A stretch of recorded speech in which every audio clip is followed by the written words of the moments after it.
سورۃ الکہف بسم اللہ الرحمن الرحیم الحمدللہ الذی انزل علی عبدہ الکتاب ولم یجعل لہ عوجا. یہ پوائنٹ میں نوٹ کرا چکا ہوں کہ آخری آیت کیا تھی؟ قل الحمدللہ، کہو قل حمد اللہ کے لیے. یہ آخری آیت تھی سورہ بنی اسرائیل کی، اور سورہ کہف کی آیت شروع ہو رہی ہے الحمدللہ الذی، گویا کہ اس حکم کی تعمیل جو ہے اس سے آغاز ہو رہا ہے اس سورہ مبارکہ کا. اس کو میں نے کہا تھا یہ انٹر لاکڈ ہیں دونوں صورتیں جو ہے. جیسے آتا ہے تورات میں کہ حضرت یعقوب اپنے بھائی عیسو کی ایڑیاں پکڑے ہوئے تولد ہوئے، یہ جڑواں پیدا ہوئے تو دو بھائی عیسو اور یعقوب. عیسو بڑے تھے، یعنی بڑے اس معنی میں جو بھی ہوتے ہیں جڑواں، ان میں جو پہلے جس کی ولادت ہو جائے وہ بڑا ہوتا ہے، چاہے 2 منٹ کا فرق ہو 5 منٹ کا فرق ہو. تو اس کی ولادت کے بعد پھر حضرت یعقوب کو عقب کہتے، پیچھے کو، پیچھے آنے والا یعقوب، اس لیے ان کا نام پڑ گیا ہے کہ یہ پچھلا ہے. جو پہلا تھا وہ عیسو تھا. عیسو کے بارے میں کچھ معلوم نہیں، ان کی اولاد وغیرہ کدھر گئی، بہرحال وہ ایک علیحدہ بحث. تو اسی طریقے سے یہ سورہ کہف جو ہے گویا کہ سورہ بنی اسرائیل کی ایڑیاں پکڑے ہوئے قرآن مجید میں وارد ہو رہی ہے. اس میں آپ دیکھیے الحمدللہ الذی انزل علی عبدہ، وہی اللہ تعالیٰ نے اللہ کے اپنے رسول کی جو نسبت ہے اس کو عبد کے نمایاں کیا ہے. کتاب نازل کی ولم یجعل لہ عوجا، اور اس میں کوئی کجی نہیں رکھی، قیما، سیدھی، ٹھیک ٹھیک، روشن، مبین، لینذر باسا شدیدا. اب یہ ہے لفظ جو بہت زیادہ غور کرنے کے قابل ہے. اس کتاب کے حضور پر نزول کے مقاصد میں سے ایک یہ بھی ہے خبردار کر دیں ایک بہت بڑی آفت سے. ویسے باسن جب واحد آتا ہے تو عام طور پر اس کے معنی جنگ ہوتی، جب جمع میں آتا ہے تو سختی، مصیبت، بھوک، فاقہ، یہ سارے بأسا. آیت البر میں بھی ہم نے پڑھا والصابرین فی البأساء والضراء وحین البأس. بأسا جب جمع میں آیا ہے تو فقر و فاقہ، تکلیف، مصیبت، اور حین الباس جنگ کے وقت. تو ان دونوں کو ذہن میں رکھیے. بہت بڑی آفت، بہت بڑی آفت، بہت بڑی آفت ایک تو ہے دجالی فتنے کی، دجال المسیح الدجال جو آنے والا ہے، جس کے بارے میں حدیث میں آتا ہے کہ کوئی نبی اور رسول ایسا نہیں گزرا جس نے اپنی قوم کو دجال کے فتنے سے آگاہ نہ کیا. اور پوری انسانی تاریخ میں دجال کے فتنے سے بڑا کوئی فتنہ نہیں، اور وہ ہر بندہ مومن کے امتحان کے لیے کڑا ترین جو ہے مرحلہ آ جائے گا، سخت ترین امتحان اس کا لیا جائے گا. تو یہ جو سختی ہے اس کی خبر دیتے ہوئے یہ سورہ مبارکہ نازل ہو رہی ہے. اور خاص طور پر اسے باسن اگر جنگ کے معنی میں لیں تو الملحمۃ العظمیٰ، کتاب الملاحم، جو کہ آپ دیکھیں گے احادیث کی کتابوں میں پورا باب ہے کتاب الملاحم، اور اس کا تعلق بھی دجال کے ساتھ ہے، کیونکہ پھر دجال ہی کو قتل کریں گے حضرت مسیح علیہ السلام نازل ہو کر. تو یہ سارا مسئلہ جو ہے اس کی خبر دینے کے لیے قیما لینذر باسا شدیدا من لدنہ. گویا کہ یہ جو احادیث کی کتابوں میں آپ کو حدیث کے ابواب ملتے ہیں، چاہے وہ کتاب الفتن ہو اور چاہے وہ کتاب جو ہے آثار قیامہ ہے، اس طرح کے جتنے بھی ہیں، اور کتاب الملاحم ہے، یہ گویا کہ اس کی شرح ہے لینذر باسا شدیدا من لدنہ. اور یہ ہوگا بھی خاص اللہ کی طرف سے، یہ آزمائش بھی، یہ دجال کا فتنہ بھی، یہ بہت بڑی جنگ بھی، جس کو آرمگڈون کہتے ہیں. کرسچین جو ٹریڈیشن ہے اس میں اس کے لیے لفظ ہے آرمگڈون، ایک بہت بڑی جنگ ہوگی. ڈکشنری میں بھی آپ دیکھیں گے کہ خیر اور شر کی قوتوں کے درمیان اس دنیا کے خاتمے سے پہلے ایک بہت بڑی جنگ ہو رہی ہے جس کا نام یہ آرمگڈون. لینذر باسا شدیدا من لدنہ ویبشر المؤمنین الذین یعملون الصالحات، اور تاکہ بشارت دے وہ ان اہل ایمان کو جو نیک عمل کرتے ہوں، ان لہم اجرا حسنا، کہ ان کے لیے ہوگا بہت اچھا بدلہ، ماکثین فیہ ابدا، اور وہ اس میں رہیں گے ہمیشہ ہمیشہ. یہ جو دجالی فتنہ ہے اس کے ساتھ ایک خاص مناسبت ہے سورہ مبارکہ کی. احادیث میں آتا ہے کہ دجالی فتنے کے اثرات سے بچنے کے لیے اس سورہ مبارکہ سے ذہنی اور قلبی رشتہ مفید ہے. اس کی تلاوت کرتے رہنا، خاص طور پر جمعے کے روز پوری سورہ کہف، ورنہ یہ کہ کم سے کم اس کی ابتدائی اور آخری آیات ان کی بڑی اہمیت. دجالی فتنہ اصل میں کیا ہے سمجھ لیجئے کہ ایک تو ہے دجالی فتنہ بالعموم، دجل کہتے ہیں فریب کو. جیسے کہ کوئی نبی نہیں ہے، وہ اس نے فریبی لبادہ اوڑھ لیا، نبوت کا دعویٰ کر رہا ہے، وہ دجال ہے. تو اس طرح کی تو حضور نے فرمایا ہے کہ 30 دجال پیدا ہوں گے. انہی میں سے ایک ہمارے زمانے کے اندر جو ہے یہ غلام احمد قادیانی بھی تھا، وہ دجال تھا، جس نے کہ اعلان کیا کہ میں نبی ہوں جبکہ وہ نبی نہیں تھا. تو فریبی بنا ہوا، جس نے کہ ملمہ اپنے اپنے اوپر چڑھایا ہوا ہے۔ اسی طریقے سے دجالی فتنہ یہ جو ہے اس پوری دنیا میں اس وقت جو فتنہ ہے وہ یہ ہے کہ مادہ پرستی کا اتنا غلبہ ہو چکا ہے ذہنوں کے اوپر، افکار کے اوپر، لوگوں کے نظریات کے اوپر، لوگوں کی اخلاق کے اوپر، لوگوں کے اقدار جو ہیں، ویلیوز جو ہیں اس کے اوپر، کہ وہ آخرت کو بالکل بھول گئے، اللہ کو بھول گئے، اسباب کے اندر گم ہے، مسبب الاسباب سے ظہور ہو گیا، دنیا ہی دنیا ہے، آخرت کو بھولے ہوئے، مادہ ہی مادہ ہے، روح سے کوئی سروکار ہی نہیں۔ یہ ہے بالعموم جس کا نام دجالی فتنہ ہے کہ حقیقت کے اوپر پردہ پڑا ہوا ہے، آخرت پر دنیا کا پردہ پڑا ہوا ہے۔ یہ دنیا جو ہے در حقیقت کیا ہے؟ وَمَا الْحَيَاةُ الدُّنْيَا إِلَّا مَتَاعُ الْغُرُورِ، یہ دھوکے کا سامان ہے۔ اصل زندگی کو اس نے ڈھانپا ہوا ہے، ہم نے یہ سمجھ لیا کہ زندگی یہی ہے، اسی کے لیے بھاگ دوڑ، محنت، صبح و شام، اسی کے مستقبل کی فکر ہے، لیکن اصل زندگی اس کی کوئی فکر ہی نہیں۔ باقی ایک دجال جو ہے جو آئے گا وہ معاملہ احادیث کے اندر بھی بڑی طوالت کے ساتھ ہے اور اس میں کافی پیچیدگیاں بھی ہیں، بعض چیزیں جو ہیں ایک دوسرے سے کچھ مختلف بھی ہیں، اس میں پھر اہل علم کو بہرحال مطابقت پیدا کرنی پڑتی ہے۔ میں نے جہاں تک اپنی کوشش کی ایک رائے تک میں پہنچا ہوں، لیکن ابھی میں اسے بیان نہیں کر رہا ہوں۔ بہرحال دجالی فتنے کی خبریں موجود ہیں بہت شدت کے ساتھ، اور اس صورت کا پڑھنا جو ہے اس میں بہت مفید ہے۔ اس صورت کے مضامین کا دجالی فتنہ بالعموم سے کیا تعلق ہے وہ تو اس ہم دورہ ترجمہ دوران کے اس کے دوران بھی آپ کو معلوم ہو جائے گا، لیکن اس کے جو خاص بڑے مباحث ہیں، خاص طور پر یہ کہ ایک ہمارے بہت بڑے عالم گزرے ہندوستان میں اس صدی کے آغاز میں، مولانا مناظر احسن گیلانی، انہوں نے اس میں باقاعدہ کتاب لکھی ہے، آپ کو مل جائے گی بازار میں بھی، اصحاب کہف کے جو کا معاملہ سورہ کہف کے مباحث ہیں ان کے۔ میں نے اس کو اپنی ایک تقریر کے اندر کسی خطاب جمعہ میں سورہ کہف کے مضامین کا خلاصہ بیان کیا تھا، جس کا عنوان ہے دنیا کی حقیقت۔ ظاہر بات ہے تفاصیل زیادہ جو ہیں وہ میرے لیے ممکن نہیں ہے کہ اس دورہ ترجمہ کے دوران بیان کر سکوں۔ وَيُنذِرَ الَّذِينَ قَالُوا اتَّخَذَ اللَّهُ وَلَدًا، اور خبردار کر دے ان لوگوں کو جنہوں نے کہا کہ اللہ نے بیٹا بنایا۔ یہ ساری دجالیت جو ہے اس کی جڑ کیا ہے؟ مسیحیت، جو موجودہ مسیحیت ہے، جو حقیقت میں مسیحیت نہیں ہے، پولزم، جس کی بنیاد تثلیث پر ہے کہ اللہ کا بیٹا بنا دیا حضرت مسیح علیہ السلام کو، اور انہیں کفارہ بنا دیا، تمام جو بھی مان لے ان کو ان کے گناہوں کا، پیش کی معافی ہے ان کے گناہوں کی جو حضرت مسیح پر ایمان لے آئے، اور نمبر 3 شریعت ساخت کر دی، اور نمبر 4 سارا اختیار جو ہے وہ پوپ کے ہاتھ میں دے دیا گیا کہ تم جو چاہو جس چیز کو چاہو حلال کرو، جس چیز کو چاہو حرام کر دو۔ ان چیزوں نے مل کر نفس مذہب کو اس قدر قابل نفرت سے بنا دیا کہ یورپ کے عوام کے اندر مذہب کے خلاف شدید نفرت پیدا ہو گئی۔ چنانچہ اس کے بعد جب مسلمانوں کے زیر اثر وہاں پر علم پھیلا ہے، ہسپانیہ کی یونیورسٹیوں سے علوم اور فنون جو ہیں یہ فرانس اور اٹلی اور جرمنی کے نوجوان آتے تھے، اور وہاں آ کر وہ قرطبہ اور غرناطہ اور طریقلا کی یونیورسٹیوں سے پڑھ کر جاتے تھے، تو ان کے زیر اثر جو ایک ریفرمیشن شروع ہوئی، اصلاح مذہب، اور ایک رینائسنس، تحریک احیاء العلوم، وہ جو اصل تو تحریک تھی اس بات کی کہ انسان علم کی طرف دوبارہ رجوع کرے، لیکن یہ کہ وہ علم جب آگے بڑھا ہے تو وہاں پہ عیسائیت کے خلاف جو رد عمل تھا اس کی وجہ سے اس میں مذہب کی دشمنی جو ہے اس تحریک کے اندر خود بخود شامل ہو گئی۔ تو مذہب سے بیزاری، روحانیت کا انکار، آخرت سے بالکل بے پرواہی اور اس کا بھی انکار، اور خدا ہے یا نہیں ہے اس سے کوئی سروکار نہیں، یہ جو اس تہذیب کے اصل میں اثرات بنے ہیں سارے، یہ اسی غلطیوں کا یہ اثرات ہیں، نتائج ہیں کہ جو عیسائی مذہب کے اندر جو یہ تحریفات کر کے جو غلطیاں کی گئیں، اس کو یہاں کہا گیا ہے کہ ان لوگوں نے کہ جنہوں نے یہ عقیدہ ایجاد کیا، ما لہم بہ من علم، ان کے پاس اس کے لیے کوئی علمی سند نہیں ہے، ولا لآبائہم، نہ ان کے آباء و اجداد کے پاس کوئی سند تھی، کبرت کلمۃ تخرج من افواہہم، بہت بڑی بات ہے جو ان کے منہ سے نکل رہی ہے، بہت بڑی گستاخی ہے جو یہ اللہ تعالیٰ کی شان میں کر رہے ہیں۔ ان یقولون الا کذبا، یہ نہیں کہہ رہے مگر جھوٹ، سراسر سیدھا سفید جھوٹ بول رہے ہیں۔ فلعلک باخع نفسک علی آثارہم، تو اے نبی شاید کہ آپ اپنے آپ کو ہلاک کر لیں گے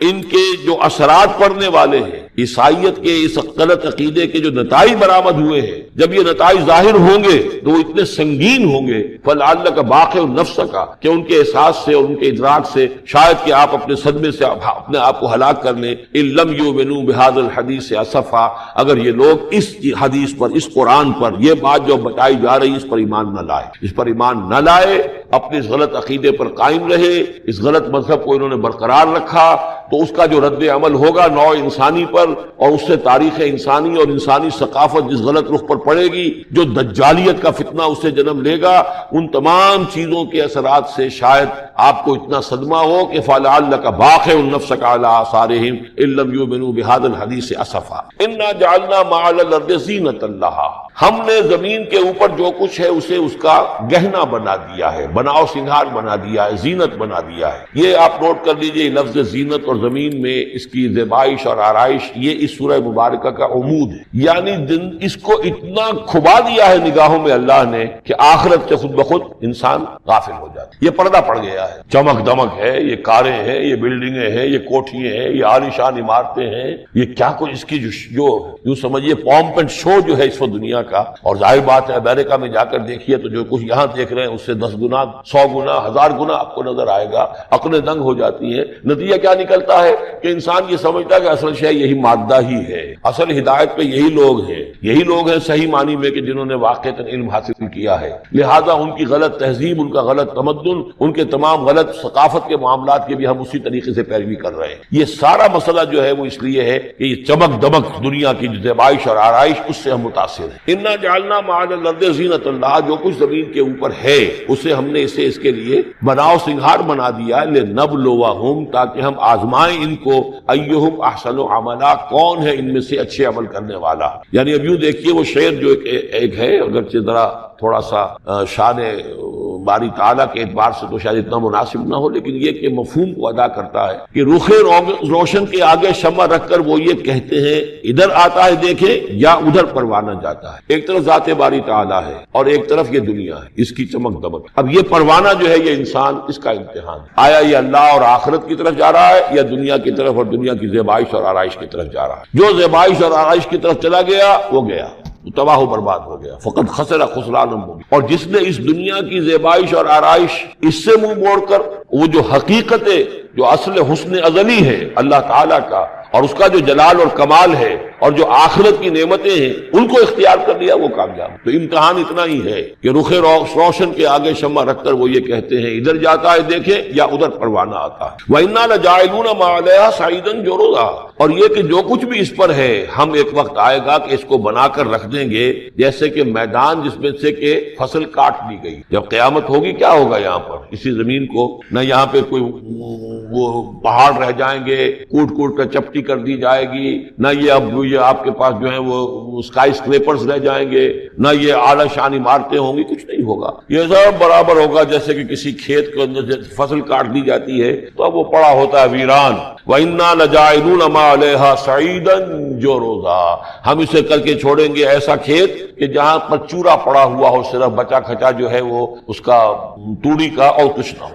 ام حسبت ان اصحاب الکہف والرقیم کانوا من آیاتنا عجبا، اب یہاں سے اصحاب کہف کی بات شروع ہو رہی ہے، کیونکہ پوچھوایا تھا یہودیوں نے اصحاب کہف کون تھے۔ کیا تم سمجھتے ہو کہ اصحاب الکہف والرقیم، رقیم جو ہے ان کی تختی تھی ایک جس کے اوپر ان کے حالات لکھ کر، جو ان کے ایک جو کہف تھی ان کی غار جو تھی اس کے اوپر لگا دی گئی تھی، تو انہیں اصحاب الکہف بھی کہتے ہیں، اصحاب الرقیم بھی کہتے ہیں، یہ دونوں انہیں ایک ہی گروہ کے نام ہیں۔ کیا وہ تمہارے خیال میں ہماری بڑی عجیب آیات میں سے تھا؟ یعنی واقعتاً بات تو غیر معمولی تھی، لیکن حقیقت میں ہمارے ہاں تو ہماری تخلیق میں، ہماری صنائی میں اس سے ہزاروں گنا زیادہ عجیب باتیں ہوتی ہیں، ہمارے لیے تو وہ کچھ ہے ہی نہیں کسی بھی درجے میں، تم سمجھتے ہو کہ شاید وہ بہت بڑی بات ہے۔ یہ سابق کہف کا جو قصہ ہے، اب میں سمجھتا ہوں کہ پورے وثوق کے ساتھ ہم کہہ سکتے ہیں کہ یہ قصہ کیا تھا۔ دیکھیے جب حضرت مسیح علیہ السلام آئے ہیں تو یہ پورا علاقہ جو ہے فلسطین کا اور یہاں پہ جو آپ نے تبلیغ کی ہے تو یہ اس وقت رومن امپائر کا ایک حصہ تھا، اگرچہ مقامی طور پر ایک لوکل بادشاہ جو تھا یہودی وہاں پر حکومت کر رہا تھا، لیکن وہ پپٹ تھا، اصل میں تو حکومت جو تھی رومیوں کی، جو رومی تھے بت پرست۔ اور اس کے بعد چونکہ انہوں نے بغاوت کی، حضرت مسیح تو اٹھا لیے گئے سن 30 عیسوی کے آس پاس یا 33 عیسوی کے آس پاس، لیکن اس کے بعد جو ہے ان یہودیوں نے بغاوت کی رومیوں کے خلاف، جس کے نتیجے میں سن 70 عیسوی میں ٹائٹس رومی نے تو ان کی حکومت بھی ختم کی اور بیت المقدس کو برباد کیا، یروشلم کو تباہ کیا، 1,33,000 یہودیوں کو قتل کیا اور ان کو بھیج دیا، نکال دیا وہاں سے باہر۔ اس وقت کا معاملہ یہ ہے کہ اب کوئی اکے دکے جو بھی رہ جاتے تھے یہاں پر، کوئی یہودی یا عیسائی، یہودیوں کو تو نکال دیا، عیسائی رہ گئے، لیکن عیسائیوں پر بھی بہت ظلم ہوتا تھا۔ یہ موحد تھے، حضرت عیسیٰ کے ماننے والے، وہ بت پرست تھے۔ تو اس زمانے میں کہیں بادشاہ کوئی تھا ڈیسیس یا دقیانوس جس کو کہتے ہیں، اس کے زمانے میں کچھ جو عیسائی تھے حضرت عیسیٰ پر ایمان رکھنے. آج کے عیسائیوں پر قیاس نہ کیجیے. جو نصارہ تھے حضرت عیسیٰ کو ماننے والے جو موحدین تھے ان میں سے کچھ نوجوانوں کی پیشی ہوئی بادشاہ کے دربار میں. انہوں نے کہا کہ تم اپنے نئے دین سے اگر باز نہیں آؤ گے, اتنے دن کی مہلت تمہیں دی جا رہی ہے تو تمہیں سوری چڑھا دیا جائے گا. بس مہلت دی جا رہی ہے, جاؤ غور کر لو, سوچو. ان لوگوں نے آ کر سوچا کہ اب نہ تو ہمارے لیے یہ ممکن ہے کہ ہم مقابلہ کر سکیں, چلو کسی غار میں چھپ جاتے. دیکھیں اللہ تعالیٰ کیا کرتا ہے ہمارے لیے. وہ ایک غار میں جا کر چھپ گئے, اور غار میں جا کر چھپے ہیں تو اللہ نے انہیں وہاں پر سلا دیا. موت تاری نہیں کہ سلا دیا. اللہ کروٹ بھی بدلواتا رہا, ان کے لیے سارا کچھ بندوبست کیا, اللہ کی قدرت میں تھا. حضرت عزیر کو 100 برس کے لیے مار دیا تھا, موت کے بعد ان کو دوبارہ زندہ کر دیا. لیکن یہ کہ ان کا معاملہ یہ ہے کہ ان کو وہاں پر جو ہے تقریباً 300 برس یہ وہاں پر پڑے رہے اس غار کے اندر. غار کی شکل کچھ خاص ایسی تھی کہ ادھر آنا جانا لوگوں کا تھا ہی نہیں. اور یہ ہے جو موجودہ ترکی کے علاقے میں شہر ایفسس ہے, اس کے آس پاس ہیں اس طرح کے غار, جیسے ایجنٹا کے غار ہندوستان کے مشہور ہیں, ایسے ہی وہاں بھی غاروں کا سلسلہ ہے. اور ہیں بھی وہ ایسے کہ ان کے دہانے جو ہے وہ ہے شمال کی جانب, تو دھوپ ان میں براہ راست نہیں جاتی. صرف یہ کہ ریفلیکٹڈ لائٹ تو آتی ہے, لیکن یہ کہ براہ راست دھوپ نہیں جاتی. تو ایک طرح کا اندھیرا سا اس کے اندر ٹوائی لائٹ جسے آپ کہہ لیں وہ رہتا ہے سارا دن. وہاں پر یہ 300 برس تک سوتے ہیں. اس 300 برس کے عرصے میں یہ ہوا کہ رومن امپائر جو ہے اس نے خود عیسائیت اختیار کر لی. 300 عیسوی کے اندر کانسٹنٹائن جو تھا ایمپرر وہ عیسائی ہو گیا. اب پوری امپائر جو عیسائی ہو گئی. اب اس کے زمانے میں اس کے بعد تھیوڈوسیس ہے ایک, 446 عیسوی میں یہ تھا. اس کے زمانے میں اللہ تعالیٰ نے ان لوگوں کو جگایا 300 برس کے بعد. اب یہ سمجھ رہے ہیں کہ وہی زمانہ ہے, وہی کفار کی حکومت ہے, وہی مشرکین ہے. اب انہوں نے ڈرتے ڈرتے اپنے کسی ایک آدمی سے کہا بھائی جاؤ یہ لے کے سکہ لے کر جاؤ, چاندی کا, کچھ نہ کچھ کھانے پینے کے لیے لے کر آؤ, دیکھنا لیکن اس طرح ہو کہ ہمارا پتہ نہ چل جائے کہ ہم یہاں چھپے ہوئے ہیں. وہاں جو گئے انہوں نے وہ سکہ جو پیش کیا, کہ یہ سکہ تمہارے پاس کہاں سے آیا؟ یہ تو بہت پرانا سکہ ہے, تو 400 سال پرانا 300 سال پرانا سکہ کہاں سے لے آئے تمہیں کوئی خزانہ ملا؟ بہرحال اس حوالے سے اب وہ جو ہے وہ پکڑے گئے. ان کی حالت جو ہے وہ جو بات سامنے آ گئی, لیکن جب بات سامنے آ گئی تو اب ان کا بہت وہ عزت کی گئی, اس لیے کہ اب تو جو ان کا مذہب تھا در حقیقت پوری مملکت کا مذہب وہی ہو چکا تھا, تو صورتحال تو تبدیل ہو چکی ہے. پھر یہ کہ اس کے بعد تفصیل معلوم نہیں ہے کہ غالباً وہ جا کر اپنی اسی غار میں وہ سو گئے ہیں, یا دوبارہ اللہ نے ان پر وہیں پر موت طاری کر دی ہے, اس کا دروازہ بند کر کے اور اس پر ایک تختی لگا دی گئی ہے. یہ اصحاب کہف ہے. گبن کی جو ہے decline and fall of Roman Empire, اس میں بھی یہ 7 سلیپرز, 7 سونے والے, ان کی کہانی موجود ہے. یہ چیز جو ہے گویا کہ رومن لٹریچر کے اندر موجود تھی, اس کا جو ذکر موجود تھا, اور قرآن مجید میں یہ امتحاناً سوال کیا گیا حضور سے, تو اس کا جواب دیا گیا کہ یہ 300 برس تک کچھ لوگوں کو سلا دینا یہ اللہ تعالیٰ کے نزدیک تو کوئی بڑی بات نہیں ہے, تمہارے نزدیک. ام حسبت ان اصحاب الکہف والرقیم کانوا من آیاتنا عجبا اذ ابى الفتية الى الكهف, جبکہ وہ نوجوان آئے اپنے اس غار میں, فقالوا, اور انہوں نے کہا ربنا آتنا من لدنک رحمتا, پروردگار اب خاص اپنے خزانہ فضل سے ہمارے لیے رحمت کا بندوبست فرما, وہیئ لنا من امرنا رشدا, اور ہمارے لیے ہمارے معاملے کے اندر جو ہے وہ کوئی عافیت کا بندوبست فرما. فضربنا علی آذانہم, تو ہم نے تھپکی دے دی ان کے کانوں پر, فی الکہف سنین عددا, اسی وہ غار کے اندر جو ہے وہ سوتے رہے کئی سال. ابھی یہاں اس بات کو نہیں چھیڑا کتنے سال, سنین عددا, متعدد سال وہ سوتے رہے. ثم بعثناہم, پھر ہم نے انہیں اٹھایا, لنعلم ای الحزبین احصی لما لبثوا امدا, تاکہ ہم دیکھیں کہ 2 گروہوں میں سے کس کو صحیح معلوم ہے کہ کتنے عرصے وہ وہاں رہے تھے. اس کا ذکر آگے آ جائے گا 2 گروہوں سے مراد کیا ہے. اور تیسری اہم ترین آیات کیا ہے؟ آیات قرآنیہ. ان تینوں میں گہرا ربط ہے, آیات آفاقی, آیات انفسی, آیات قرآنی. ان میں تدبر کے ذریعے, غور و فکر کے ذریعے انسان ایمان حاصل کرے. یہ ٹاپ کا ایمان, یہ انٹلیکچوئلز کا ایمان, یہ صدیقین کا ایمان. نمبر 2, ایک ایمان ہے عوام کے لیے, اس کے 2 راستے. نمبر 1, صاحب یقین کی صحبت, جس کے اندر یہ ایمان پیدا ہو چکا ہو, آپ اس کے قریب رہیے. اگر بھٹی کے سامنے بیٹھیں گے حرارت پہنچے گی, اگر آپ برف کی سل کے قریب ہوں گے ٹھنڈ پہنچے گی. صاحب امین, صاحب ایمان کی صحبت اختیار کریں گے, ایمان سراغ کریں گے. یہ ہے عوام کے لیے صحبت. کونوا مع الصادقین, ان کی صحبت اختیار. تیسرا ذریعہ ہے جو ہمارے لیے خاص طور پر جو مسلمان پیدا ہوئے. اب ایک بچہ ہے 7 سال کا، آپ نے نماز پڑھنے کی عادت ڈال دی، پڑھ رہا، اگرچہ غیر شعوری عمر سے شروع کر دیا، اس روزہ رکھتا ہے، 9 برس کا ہو گیا، روزہ رکھنا شروع کیا. یہ اعمال جو ہیں ان سے بھی ایک یقین پیدا ہوتا، جیسے یقین سے عمل پیدا ہوتا ہے ایسے ہی عمل سے بھی یقین پیدا ہو. جب مداومت کرتے رہیں گے اس پر تو اس سے بھی ایک یقین کی کیفیت انسان میں پیدا ہو جائے. سورہ حجرات میں جو بحث آئی ہے اس کے آخر میں یہی ہے کہ اے نبی، یہ بدو جو دعوے دار ہے ایمان کے، یہ آپ پر احسان دھر رہے ہیں. یمنون علیک ان اسلموا قل لا تمنوا علی اسلامکم بل اللہ یمن علیکم ان ہداکم للایمان ان کنتم صادقین. یہ آپ پر احسان دھر رہے ہیں کہ ایمان لے آیا. نبی ان سے کہیے مجھ پر اپنے ایمان کا کوئی احسان نہ دھرو، اپنے اسلام کا، بلکہ اللہ تم پر احسان دھرتا ہے کہ اس نے تمہیں ایمان کے راستے پر ڈال دیا ہے. جب اسلام پر آ گئے ہو تو عمل کرتے رہو گے. ان تطیعوا اللہ ورسولہ، اگر عمل کرتے رہو گے تو اس عمل کے ذریعے سے بھی تمہارے اندر ایمان پیدا ہو جائے. تو یہ 3 راستے ذہن میں رکھیے. جو عوام ہے غور و فکر، سوچ بچار، اس کی صلاحیت نہیں یا مواقع نہیں، ان کے لیے یہ 2 راستے، یقین بذریعہ عمل اور یقین بذریعہ صحبت. یہاں سے اٹھا رہے ہیں لوگوں کو، بار بار یہیں آ جاتے ہیں. آپ یادو یہاں پر لیکن ان کو دقت ہوتی، یہاں پہ کوئی صاحب پہلے سے روک دیا کرے نا جو بعد میں گڑبڑ ہوتی. تو ایک ایمان ہے انٹلیکچوئلز کا، صدیقین کا، جن کو قرآن کہتا ہے اولو الالباب الذین یعقلون ان فی خلق السماوات والارض واختلاف اللیل والنہار لآیات لأولی الالباب. ہوش مندوں کے لیے، عقل مندوں کے لیے، غور و فکر کرنے والوں کے لیے، اصحاب دانش و بینش کے لیے ہماری کائنات میں ہماری نشانیاں ہیں. غور کرو اور ہمیں پہچانو، خود اپنے اندر جھانکو اور ہمیں پہچانو. اور ہماری یہ آیات جو ہیں ہمارے کلام کی، اس کی آیات جو ہیں ان میں وہ ایمان رچا بسا ہوا ہے. ان پر غور کرو، غوطہ زنی کرو. قرآن میں ہو غوطہ زن ہے مرد مسلمان. یہ ہے ٹاپ کا ایمان، یہ ہے اصل وہ ایمان کہ جو مطلوب ہے. اب باقی حضرات جو ہیں ان کے قریب رہیں گے، ایمان حاصل کر لیں گے، اور جو اعمال اللہ نے بتائے ہیں ان پر عمل کرتے رہیں گے، ایمان. اب دوسری بات کی طرف آئیے. نفاق سے کیسے بچا جائے اس کے لیے بھی 3 عمل ہے. پہلی چیز، اور 2 چیزیں تو وہ ہیں کہ جو سورہ منافقون ہی کے دوسرے رکوع میں بیان ہوگی. پریونشن کیسے ہوگی، بچو گے کیسے؟ دوام ذکر. اللہ کو یاد رکھو، یا ایھا الذین آمنوا لا تلھکم اموالکم ولا اولادکم عن ذکر اللہ ومن یفعل ذلک فاولئک هم الخاسرون. دل کو غفلت میں مت آنے دو. دل غافل ہوگا شیطان کا ڈیرا بن جائے گا. وہ دوام ذکر میں، البتہ یہ ذہن میں رکھیے کہ دوام ذکر کا ذریعہ کیا ہے، اس میں مغالتے ہیں لوگوں کو. جو سب سے بڑا ذکر ہے اس کو بھولے ہوئے ہیں، اور جو تیسرے چوتھے نمبر کا ذکر ہے اس کو سمجھ بیٹھے ہیں کہ بس یہی ذکر ہے. سب سے بڑا ذکر، مجسم ذکر قرآن ہے. الذکر انا نحن نزلنا الذکر وانا له لحافظون. وہ الذکر کون سا ہے؟ قرآن. اسی کو فرمایا، میں نے وہ آیت سنائی تھی کہ لوگ تنزیہ کہتے تھے، یا ایھا الذی نزل علیہ الذکر انک لمجنون. حضور سے مخاطب ہو کر کہتے ہیں فلاں جس کے اوپر کے اس کے خیال کے مطابق ذکر نازل ہوا ہے، ہم تو تمہیں پاگل سمجھتے. وہاں بھی لفظ کیا ہے؟ الذکر. تو معلوم کیا ہوا؟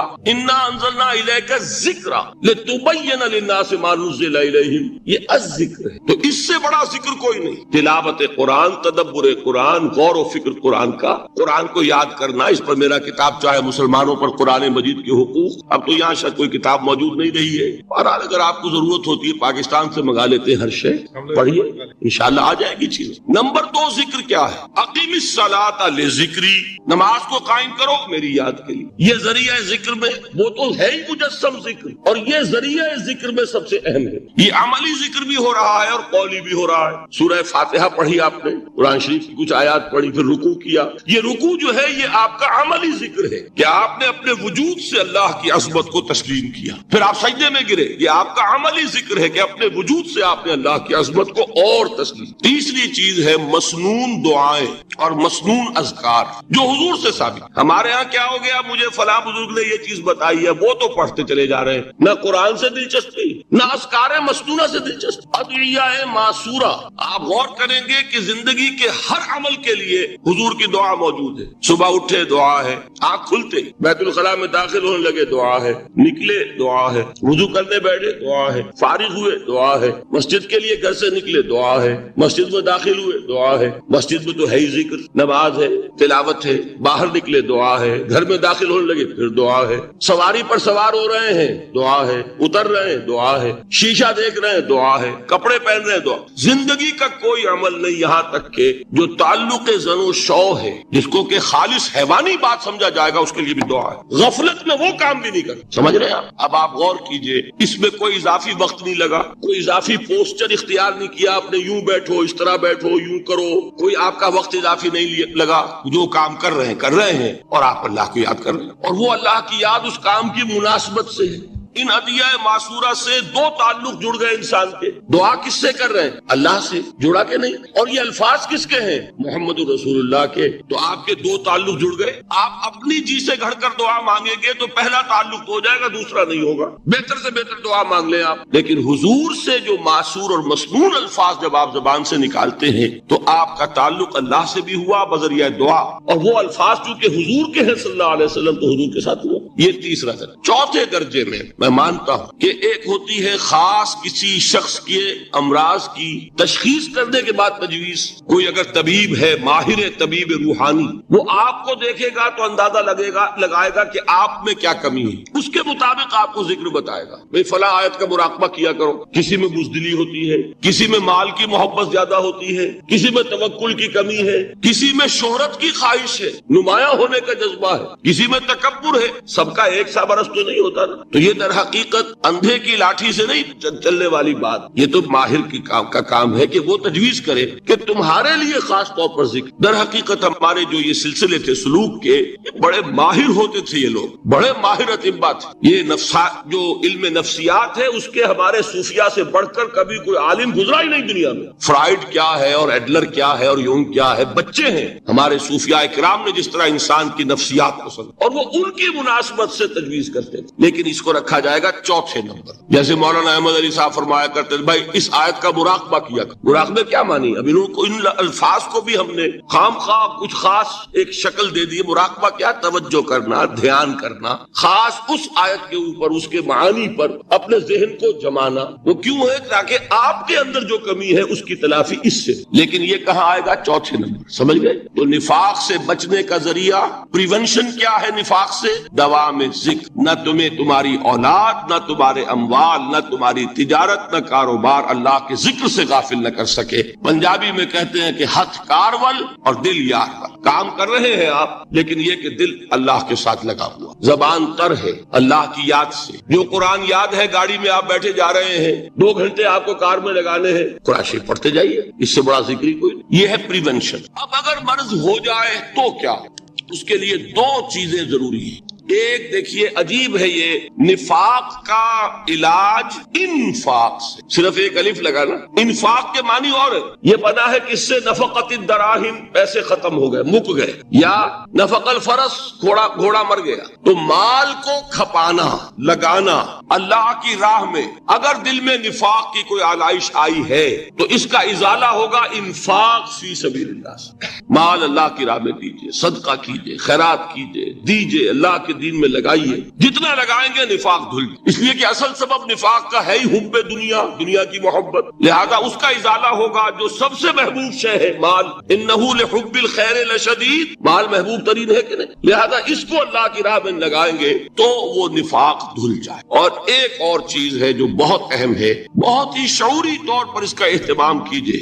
جس وقت دین کے کسی فرض کی انسان کو سمجھ آ جائے، اس کا شعور پیدا ہو جائے، پھر ڈیلے نہ ہو، ذرا سا ڈیلے جو ہے اس پر عمل کرنے میں، یہ در حقیقت نفاق کو جڑ پکڑنے کا موقع دینا ہے۔ امیڈیٹ ایکشن، ایک بات سمجھ میں آ گئی، فوراً عمل۔ اس میں شیطان کیا کرتا ہے؟ ذرا ٹھہر جاؤ، ابھی دیکھو یہ فرض ہے، یہ ذمہ داریاں ہیں، یہ کرنا ہے، وہ پھر لگا دینا اپنے آپ کو۔ بہت سے لوگ کہتے ہیں بس یہ ریٹائرمنٹ کے بعد تو سارا میں دین کے لیے وقت کر دوں گا۔ اول تو خدا کے بندے تمہارے اندر رہ کیا جائے گا ریٹائرمنٹ کے بعد؟ سارا تو کھپ چکو گے، رہ کیا جائے گا؟ دوسرے یہ کہ یہ بھی جان لیجئے کہ کار دنیا کسے تمام نہ کر، ریٹائرمنٹ کے بعد کون فارغ ہو جاتا؟ بیٹوں بیٹیوں سے فارغ ہوئے تو پوتے پوتیاں موجود ہیں، نواسے نواسیاں موجود ہیں، کبھی بھی وہ بوجھ ختم نہیں ہوتا زندگی کا، وہ تو یہ کہ آج بات سمجھ میں آئی ہے تو آج عمل ہونا چاہیے۔ قرآن مجید میں سورہ انعام میں بڑی شدید وعید آئی ہے، الفاظ ہیں یہ وَنُقَلِّبُ أَفْئِدَتَهُمْ وَأَبْصَارَهُمْ كَمَا لَمْ يُؤْمِنُوا بِهِ أَوَّلَ مَرَّةٍ۔ انسان پر ایک حقیقت کا انکشاف ہوا کہ یہ بات حق ہے،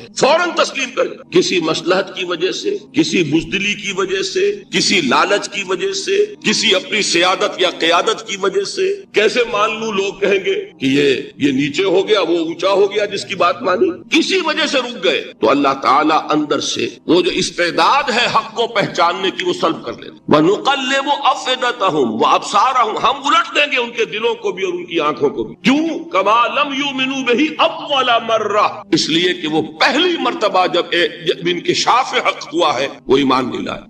اس کا میں ایک واقعہ آپ کو سنانا چاہتا ہوں کہ کس طرح صحابہ کرام پر بھی وقتی طور پر یہ واقعہ اگر صحابہ کرام کا نہ ہوتا تو یہ حقائق سمجھ میں نہ آتے۔ غزوہ تبوک کے موقع پر یہ میں جملہ انکمپلیٹ رہ گیا، ضعف ایمان کا حملہ ہو جاتا تھا، نفاق کا نہیں معاذ اللہ، لیکن ضعف ایمانی کی اگلی منزل شروع ہو جاتی ہے نا نفاق۔ جہاں جھوٹ بولنا شروع کیا نفاق، جھوٹی قسمیں کھانی شروع کی سیکنڈ سٹیج، اور جہاں مومنین صادقین سے بغض اور عداوت پیدا ہو گیا وہ تھرڈ سٹیج۔ تو وہ ضعف ایمان کا کیسے ہوتا ہے یہ حضرت کعب ابن مالک نے بڑی تفصیل سے بیان کیا ہے۔ غزوہ تبوک کے موقع پر جہاں منافقین نے آ کر جھوٹے بہانے بنائے، جھوٹی قسمیں کھائیں اور حضور سے ایگزمپشن لے لی، چھٹی لے لی، رخصت لے لی، وہاں 3 ایسے صحابہ بھی تھے جو مومن صادق تھے، لیکن وقتی طور پر شیطان نے انہیں ورغلایا۔ کیسے ورغلایا وہ سمجھ لیجیے۔ کعب ابن مالک نے تفصیل سے بیان کیا ہے اور میرے نزدیک یہ جہاں تک میرا مطالعہ ہے طویل ترین حدیث ہے، بخاری اور مسلم میں بھی موجود۔ حضور جب واپس آئے ہیں اور اب آپ نے ایک ایک کو بلایا، جن لوگوں نے تو پہلے جھوٹی قسمیں کھا لی تھی ان کو تو بلانے کی ضرورت نہیں تھی، لیکن کچھ لوگ ایسے بھی تھے کہ جنہوں نے ایگزمپشن بھی نہیں لی تھی اور گئے بھی نہیں تھے۔ اب ان کو آپ نے ایک ایک کر کے پیشی ہوئی، آپ کیوں نہیں گئے تھے؟ تو اب جو منافقین تھے ان میں سے انہوں نے اس موقع پہ جھوٹی قسمیں کھا لی۔ خدا کی قسم حضور ہم تو بالکل تیار تھے، پوری میں نے تیاری بھی کر لی تھی، پورا ارادہ تھا، یہ وقتی طور پر یہ مصیبت مجھ پر آ جس نے قسم کھائی انہوں نے کہا اچھا ٹھیک ہے جائیے۔ کعب ابن مالک کی باری آئی تو ان کے الفاظ اپنے یہ کہ جب میں پیش ہوا تو حضور کے چہرے مبارک پر ایک غصے والی مسکراہٹ تھی، زہر خنز کہتے ہیں، ایک مسکراہٹ ہے لیکن غصے کے ساتھ، غضبناک۔ آپ فرمائیے آپ کیوں نہیں گئے؟ حضرت کعب یہ فرماتے ہیں کہ میں نے عرض کیا کہ حضور زبان میرے پاس بھی ہے، جھوٹ میں بھی بول سکتا ہوں، لیکن جھوٹ بول کر میں اس وقت آپ کی ناراضگی سے تو بچ جاؤں گا لیکن اللہ کے پکڑ سے نہیں بچ سکوں گا۔ میں اعتراف کرتا ہوں کہ جتنا صحت مند میں اس زمانے میں تھا کبھی نہیں تھا، جتنا فارغ البال اس وقت تھا کہ میرے پاس ساز و سامان موجود تھا راستے کے لیے، اتنا میں کبھی نہیں۔ لیکن ہوا کیا؟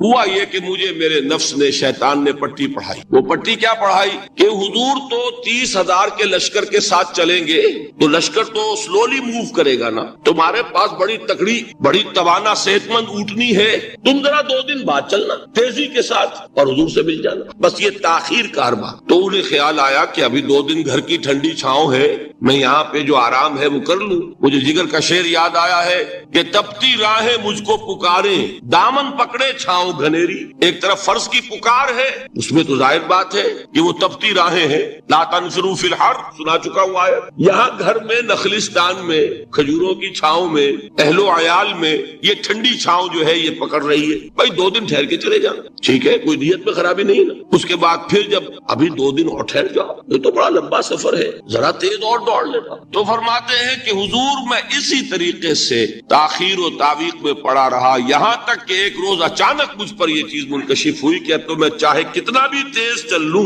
میں آپ سے نہیں مل سکتا، میرے اعصاب ڈھیلے ہو، اس طرح میں محروم رہا۔ حضور نے بائیکاٹ کا حکم دیا صحابہ کو، 3 صحابہ تھے ایسے، 2 اور تھے جنہوں نے اسی طریقے سے اعتراف کیا۔ حضور نے حکم دے دیا کوئی ان سے گفتگو نہ کرے، سوشل بائیکاٹ، بڑی سخت سزا تھی جو دی گئی ہے، اس کی بڑی تفاصیل ہے، اللہ تعالیٰ شوق دے تو وہ حدیث پوری پڑھیے، میں نے تو 2 جمعوں میں ایک مرتبہ صرف اس ایک حدیث کو بیان کیا تھا، شاید کہیں کیسٹس ہوں میرے ہاں، ہمارے نمبر کوئی مجھے یاد نہیں ہے، لیکن یہ بڑی عجیب حدیث ہے۔ لیکن اس میں جو اصل سبق ہے وہ کیا ہے؟ اس طریقے سے شیطان لے تو لال، تاخیر، تعویق، ابھی کیا جلدی ہے، ذرا اس کام سے فارغ ہو لو، ذرا پھر تلافی کر لینا، ذرا زیادہ زور سے کام کر لینا، یہ وہ چیز ہے کہ جو وہ تو خیر صحابی تھے بچ گئے، اگر وہاں جھوٹی قسم بھی کھا دیتے تو گئے گئے تھے. یہ تو اتنا ہی ہے نا, مردی و نامردی قدم فاصلہ دارت. اس میں تو یہی ہے کہ ذرا ایک جھوٹی قسم کھا دیتے, جھوٹے بہانہ بنا دیتے تو اب ضعف ایمان نہ رہتا, وہ نفاق کی سرد شروع ہوئی. وہ اللہ تعالیٰ نے ان کو بچایا. لیکن یہ کہ ہم کیسے بچے اگر ہم نے یہ روش اختیار کی. لہذا 3 کام دوام ذکر نمبر 1, اس کی میں شرح کر چکا ہوں. 4 اذکار یاد کر لیجئے گا ان کو, ورنہ کیا فائدہ. نمبر 2 انفاق فی سبیل اللہ, نفاق کا علاج انفاق. نمبر 3 یہ عادت اپنے اندر پیدا کیجئے شعوری طور پر کہ جب ایک حقیقت واضح ہو جائے فوراً اعتراف کہ ہاں بھائی بات ٹھیک ہے یار. جب ایک فرض کا احساس ہو جائے فوراً اس کی ادائیگی کے لیے آغاز. تاخیر و تعویق ہے کہ جس سے پھر نفاق کو موقع. اللہ تعالیٰ مجھے اور آپ کو حقیقی ایمان عطا فرمائے اور نفاق سے بچائے. اب آئیے حقیقت و اقسام شرک. دیکھیے ہر شخص یہ جانتا ہے کہ اسلام دین توحید ہے. ایک لفظ میں اگر کہیں گے تو اسلام کا سب سے بڑا وصف, سب سے بڑی علامت توحید. وہ جو اقبال نے کہا کہ توحید کی امانت سینوں میں ہے ہمارے, آسان نہیں مٹانا نام و نشاں ہمارا. تو توحید ہے, توحید کی ضد ہے شرک. ٹھیک, اس سے میں ایک نتیجہ نکالتا ہوں. کوئی مسلمان جان بوجھ کر مشرک نہیں ہو سکتا. یہ میرا نتیجہ ہے. جان بوجھ کر مشرک نہیں ہو سکتا. وہ شرک میں مبتلا ہوگا تو ناسمجھی میں ہوگا, نادانی میں ہوگا, وہ اسے شرک نہیں سمجھے گا. یہ ممکن نہیں ہے کہ کوئی مسلمان ہو, گیا سے گیا مسلمان, گزرا سے گزرا مسلمان, گھٹیا سے گھٹیا مسلمان, لیکن وہ شرک کو شرک سمجھتے ہوئے اس پہ آلودہ ہوتا کیا سمجھ میں نہیں آتا کہ شرک. تو ضرورت بہت ہے کہ ہم یہ پہچانے کہ یہ شرک ہے کیا. دوسری بات یہ جان لیجئے ہمارے دین میں ناقابل عفو جرم کون سا ہے؟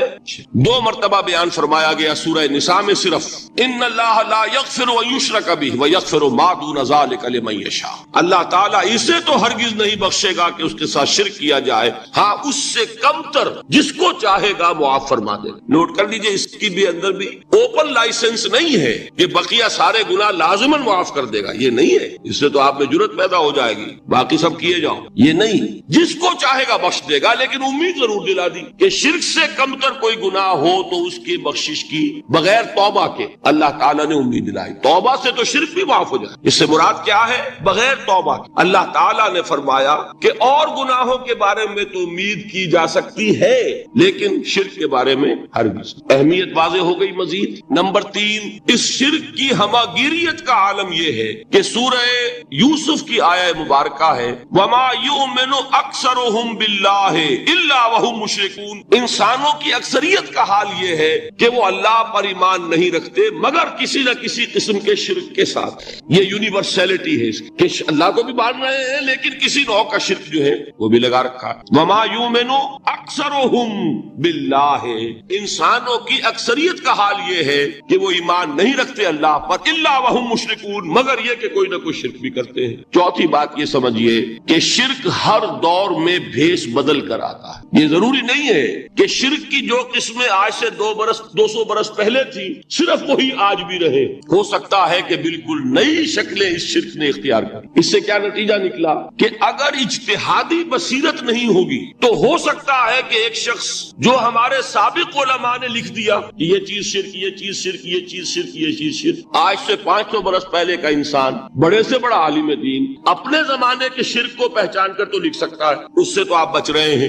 امام ابن تیمیہ نے اس کو شرک قرار دیا, اس کو شرک قرار دیا, اس کو شرک قرار دیا. کوئی شخص ہے جو اس سے تو بچ گیا. امام صاحب کی دی ہوئی بصیرت سے اس نے ان جو اقسام ہے شرک کی ان کو پہچان لیا. لیکن یہ عین ممکن ہے کہ آج کے شرک کو وہ نہ پہچان رہا ہو, اپنی جگہ وہ سمجھ رہا ہو اپنے آپ کو بہت بڑا موحد, جبکہ اس دور کا جو شرک ہے اس میں ملوث. اس کو میں نے کہا ہے کہ اس شرک کے بارے میں بڑی اجتہادی بصیرت کی ضرورت. فارسی کا ایک شعر ہے, بڑا پیارا شعر ہے. بہر رنگے کے خواہی جامہ می پوش من انداز قدت رامی شناسا. اپنے محبوب سے کہہ رہا ہے شاعر کہ تم جس طرح کا چاہو لبادہ اوڑھ لو, میں تمہیں تمہارے قد سے پہچان لوں گا. کتنا ہی چھپا لو اپنے آپ کو, کیسے ہی لباس بدل لو. بہر رنگے کے خواہی جامہ می پوش من انداز قدت رامی شناسا, میں تمہارے قد سے تمہیں پہچان. یہ اگر بصیرت نہ ہو کہ شرک کو اس کے قد سے پہچان سکیں آپ, اس کے لیے ضرورت ہے اصولوں کی. دیکھیے جس طرح الجبرا کے اصول ہوتے ہیں, فارمولا ہے, فارمولا ہاتھ میں آ گیا, مسئلے حل کرتے چلے جا رہے ہیں, آپ اپلائی کرنے کی دیر ہے فارمولے کی. اگر آپ نے صرف گنتی کر کے کسی زمانے کے شرک وہ تو سمجھ لیے لیکن وہ بصیرت باطنی حاصل نہیں ہوئی, اجتہادی بصیرت, وہ اصول ہاتھ میں نہیں آئے کہ جس سے آپ پہچان سکیں، تو ہو سکتا ہے کہ اس طور کے شرک کو آپ نہ پہچان سکیں۔ اس کے لیے ضرورت ہے کہ اصل اصول ہاتھ میں آ جائیں تاکہ اصولوں کو اپلائی کریں۔ ایک بات مجھ سے اور سن لیجئے، میرا اپنا یہ تاثر ہے ہمارے دین میں خیر، بھلائی، نیکی، چاہے وہ نظریے کی ہو، علم کی ہو، عقیدے کی ہو، عمل کی ہو، اخلاق کی ہو، وہ سب کیا ہے؟ وہ توحید ہی کے شجرہ طیبہ کی شاخیں ہیں۔ اور شر، برائی، گمراہی، خیالات کی ہو، نظریات کی ہو، علم کی ہو، عقیدے کی ہو، عمل کی ہو، اخلاق کی ہو، سب کے ڈانڈے شرک کے شجرہ خبیثہ سے ملتے۔ اس شجرہ خبیثہ کے برگوبار ہے جو بھی برائی ہے، عمل کی یا علم کی، اور اس شجرہ طیبہ کے برگوبار ہے جو بھی خوبی ہے، عمل کی یا۔ یہ میرا تاثر ہے، اور جب تک اس انداز میں وہ آپ کو اندرونی رشتے ظاہر نہیں ہوں گے، آپ پر منکشف نہیں ہوں گے، وہ اجتہادی بصیرت جو ہے پیدا نہیں ہو سکتی۔ اب آئیے ایک اور بات دیکھیے، شرک میں اور الحاد میں کیا فرق ہے، یہ بھی ہم نہیں سمجھتے۔ الحاد، مادہ پرستی، وہ کیا ہے؟ ایتھیزم، کسی بھی خدا کا انکار۔ ہمارے آج کے دور کی سب سے بڑی گمراہی یہ ہے۔ شرک کیا ہے؟ خداؤں کو ماننا۔ یہ کیا ہے؟ تھیزم ہے، لیکن پولی تھیزم ہے۔ توحید کیا ہے؟ مونو تھیزم ہے، ایک خدا کا ماننا۔ لیکن شرک کے اندر ایک اور حقیقت کو پہچان لیجئے، شرک میں ہمیشہ ٹاپ پر ایک خدا کو ماننا، باقی سارے خدا نیچے ہوتے ہیں، اوپر جا کر وہ توحید ہوگی ہمیشہ۔ کوئی مشرکانہ نظام ایسا نہیں ہے جو ٹاپ پر جا کر توحید نہ بنے۔ دیکھیے ہندو دیویاں، دیوتا بے شمار، لیکن مہادیو وہ بھی کیا دو ہیں؟ مہادیو وہ تو ایک ہے۔ انگریزی میں گاڈز، گاڈیسز، لیکن وہ چھوٹے جی سے لکھے جائیں گے، چھوٹے جی سے لکھے جانے والے gods and goddesses. Roman mythology ہو، گریک مائتھولوجی ہو، ان دیویوں دیوتاؤں کے نام ہی آپ نے یاد کر سکتے، لیکن گاڈ بڑے جی سے وہ ایک ہے کہ نہیں؟ ٹاپ پر جو ہے وہ ایک ہے، اس کو وہ بھی مانتے ہیں کہ اومنی پوٹنٹ، اومنیشنٹ، اومنی پریزنٹ، علی کل شیء قدیر، بکل شیء علیم، ہر جگہ موجود، وہ تو ایک ہی ہے، وہ تو کیپٹل جی سے لکھا جائے گا۔ باقی اس کے نیچے فوج ہے دیویوں کی، دیوتاؤں کی، خداؤں کی اور خدانیوں کی، وہ گاڈز اینڈ گاڈیسز ہیں۔ عرب میں کیا تھا؟ میں نے پہلے آپ کو وہ دو مثالیں دے دی ہیں، تیسری اور ایران کی لے لیجئے، خیر کا خدا اور شر کا خدا، اور ایک یزدا، ایک اہرمن، ٹھیک، سنویت ہو گئی نا، دو خداؤں کو مانا، لیکن وہی ہے جو خدائے خدائے گاں، خداؤں کا خدا، اس کو ایک ہی مانتے ہیں۔ یہی معاملہ عرب میں تھا، اللہ وہ ایک ہی تھا ان کے ہاں۔ قرآن میں آتا ہے ان سے پوچھئے وَلَئِن سَأَلْتَهُم مَّنْ خَلَقَ السَّمَاوَاتِ وَالْأَرْضَ لَيَقُولُنَّ اللَّهُ، جب ان سے کہا جاتا ہے کہ کس نے پیدا کیا آسمان اور زمین کو، یہ فوراً کہیں گے اللہ۔ وَأَنَّىٰ يُؤْفَكُونَ، تو یہ ماننے کے بعد کدھر جا رہے ہیں؟ وہ کیا کہتے تھے کہ وہ بڑا اللہ تو ایک ہی، لیکن چھوٹے آلہہ ہیں۔ آلہہ اور اللہ میں وہی فرق ہے جو کیپٹل جی کا گاڈ اور چھوٹے جی سے گاڈز اینڈ گاڈیسز، وہی فرق ہے کہ جو مہادیو اور دیویوں اور دیوتاؤں میں ہے، وہی وہاں تھا۔ اللہ وہ ایک اور سپریم، سب سے بالا تر، اس سے اوپر کوئی نہیں، تخلیق میں اس کا کوئی ساجی نہیں، لیکن اس نے کچھ آلہہ ہیں جنہیں کچھ اختیارات تقسیم کیے ہوئے، کچھ اس کے لاڈلی ہستیاں ہیں جو سفارش کر سکتی ہیں۔ بس یہ شرک تھا مشرکین مکہ۔ بات سمجھ رہے ہیں؟ اس کا جائزہ لیں گے تو آپ کو، اور جو آج شرک کی اقسام میں بیان کروں گا اس کو ہاتھ میں لیں گے تو کسی موحد کا تلاش کرنا مشکل ہو جائے گا۔ ڈھونڈ اب ان کو چراغ رخ زیبا لے کر، آج جن کا نام مسلمان ہے ان کی اکثریت کسی نہ کسی نوع کے شرک میں مبتلا ہے۔ اب آئیے اقسام شرک۔ اقسام شرک میں بھی وہی کیفیت ہے جو نفاق کے بارے میں نے عرض کی تھی کہ ایک تقسیم یہ ہے جو علماء نے کی ہے، ایک ہے عقیدے کا نفاق، ایک ہے عمل کا نفاق۔ اسی طرح ایک ہے عقیدے کا شرک، ایک ہے عمل کا شرک۔ عقیدے میں نہیں ہے، عمل میں ہے۔ ایک تقسیم آپ نے سنی ہوگی شرک جلی، شرک خفی، ایک ہے ننگا شرک، کھلم کھلا شرک، ایک ہے چھپا ہوا شرک جو نظر نہیں آتا۔ لیکن ایک مغالطہ اپنے دل سے نکال دیجئے، بعض لوگ شرک خفی کو شرک نہیں سمجھتے، یہ بہت بڑی غلطی ہے۔ اگر وہ شرک نہ ہوتا تو حضور اسے شرک نہ کہتے، کوئی اور لفظ۔ عربی زبان کا دامن جو ہے